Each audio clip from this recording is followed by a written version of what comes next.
அபி event planar அப்படிங்கிற Insta பேஜ்லேருந்து தான் நம்மளுக்கு இந்த கேக் ஆர்டர் கிடச்சிது. அபி தம்பி தான் ஆர்டர் தந்திருந்தாங்க.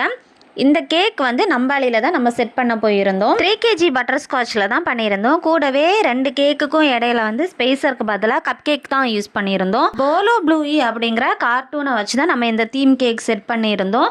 இது கூடவே டேபிள் செட்டும் அரேஞ்ச் பண்ண வேண்டியது இருந்தது. கடைசியாக நம்ம கேக்கை ஃபினிஷ் பண்ணும்போது இப்படி தான் இருந்தது. பண்ணிட்டு நாங்கள் உடனே கிளம்பிட்டோம். ஏன்னா களியக்காவிலையில் இருக்க சிவசக்தி ஆடிட்டோரியத்தில் ஒரு வெட்டிங் கேக் கொடுக்க வேண்டியது இருந்தது. இந்த வெட்டிங் கேக் நம்ம வீட்டில் தான் வந்து ஆர்டர் பிளேஸ் பண்ணியிருந்தாங்க. எங்கள் அப்பாவோட ஃப்ரெண்டோட பிள்ளைக்கு தான் மேரேஜ்.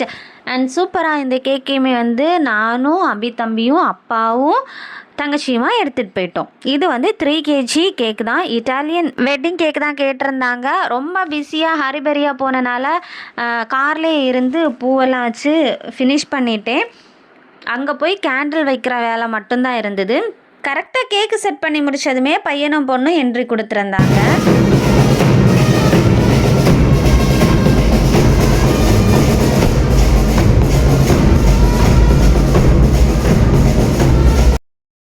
பாஸ்டர் வந்து ப்ரேயர் பண்ணதுக்கப்புறமா சூப்பராக கேக் கட்டிங்கும் நடந்துச்சு. கேக் கட்டிங் முடிஞ்சதுக்கப்புறமா நாங்களும் போய் நல்லா சாப்பிட்டுட்டு ஹாப்பியாக சேஃபாக நாங்கள் வீட்டுக்கும் கிளம்பிட்டோம்.